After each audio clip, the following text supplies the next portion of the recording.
Konnichiwa-san, minasan, konnichiwa. Do you often have trouble pronouncing the P and F sounds in English?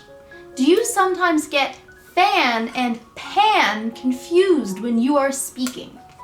My name is Jen, and today we're going to take a look at how to pronounce the P sound and how to pronounce the F sound in English. The letter F makes a f sound, and the letter P makes a p sound. They both sound kind of similar, and they are both voiceless sounds, which is why it may be easy for non-native speakers to get these two sounds confused. So first, let's take a look at the letter F and the f sound. This is a 5-cent coin in Canada. There is a picture of an animal on it called a beaver. A beaver. Now, beavers are Canada's national animal, and they're also unique creatures because they have very big, strong teeth. Look at my nice teeth, like a beaver, okay?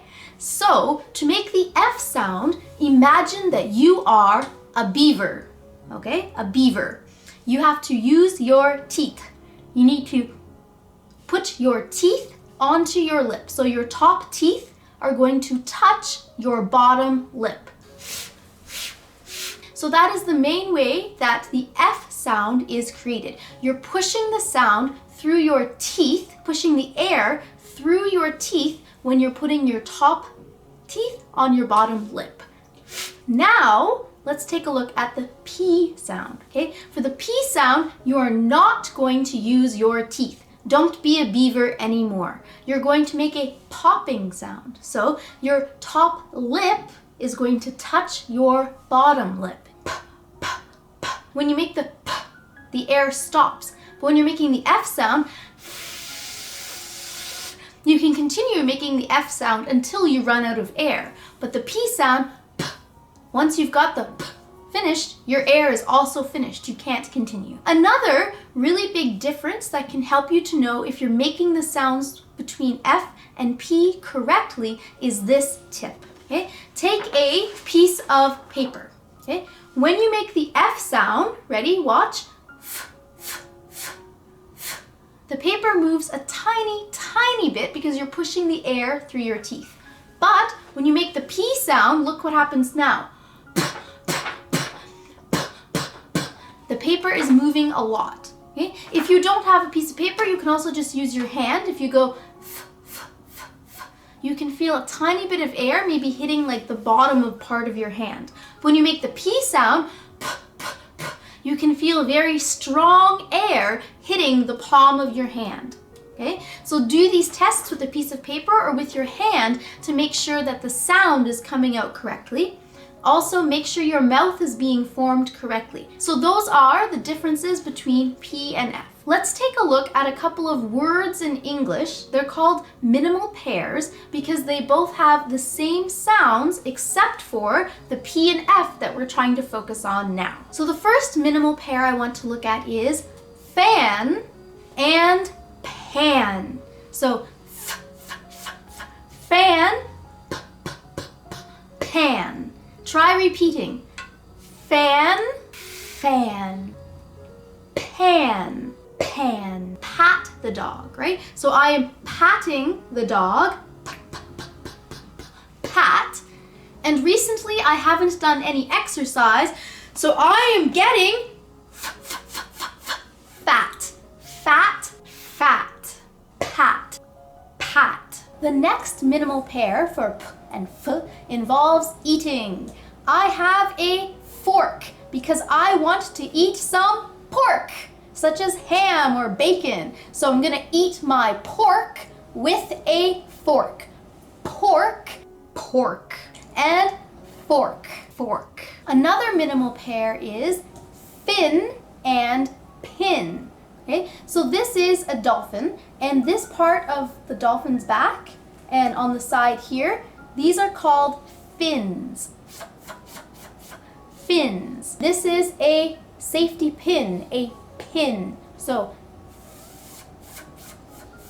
fin, fin, and pin, pin. So the first minimal pairs that we looked at so far have the P and the F sound at the beginning.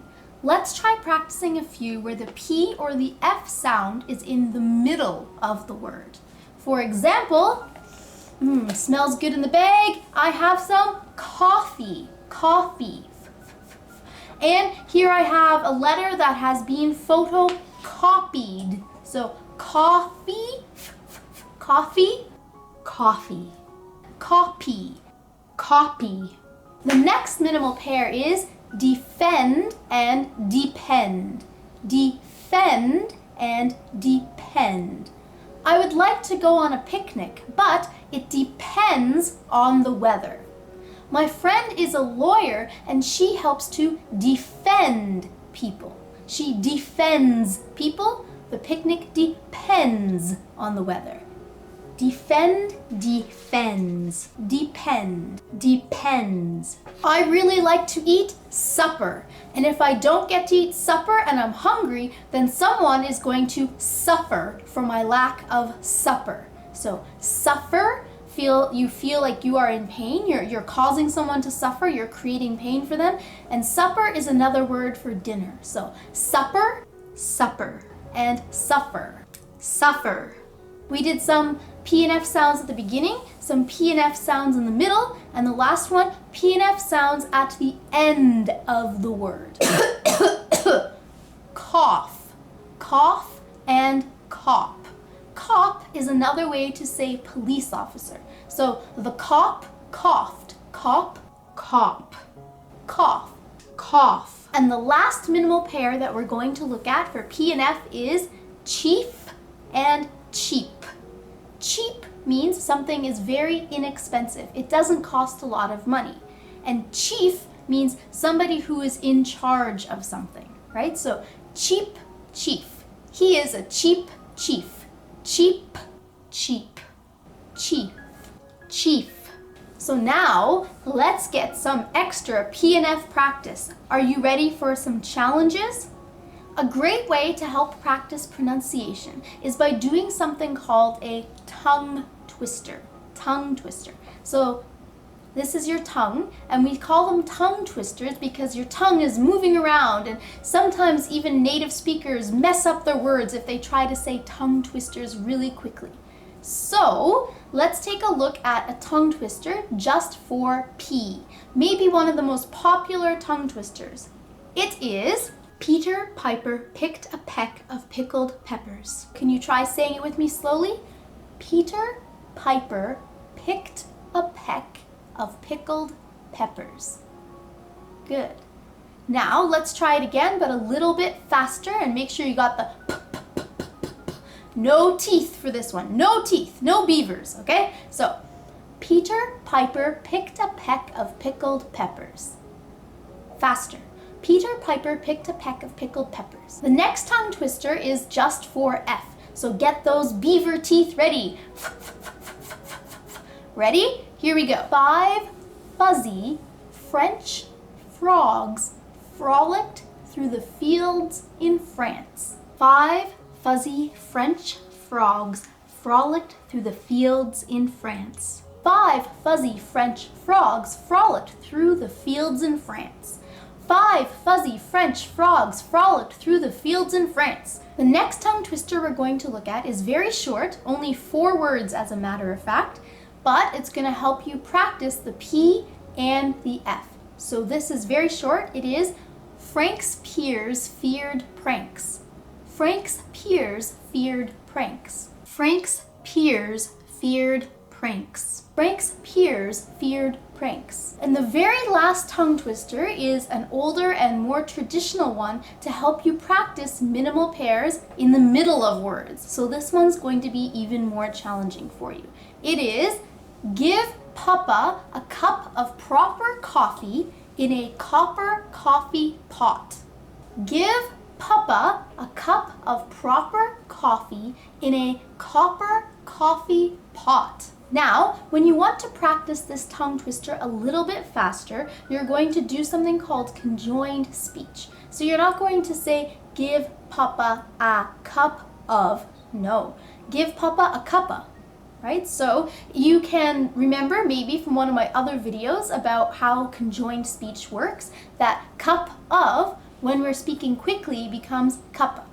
If you haven't checked out that video yet, I'll put a link to it over here, up here. Okay, so give Papa a cup of proper coffee in a copper coffee pot. Okay, are you ready to try it faster? Give Papa a cup of proper coffee in a copper coffee pot. See how fast you can do these tongue twisters. So those are 4 tongue twisters, one just to help you practice the F sound, one to help you practice the P sound, and 2 tongue twisters that are going to help you practice both P and F sounds mixed together.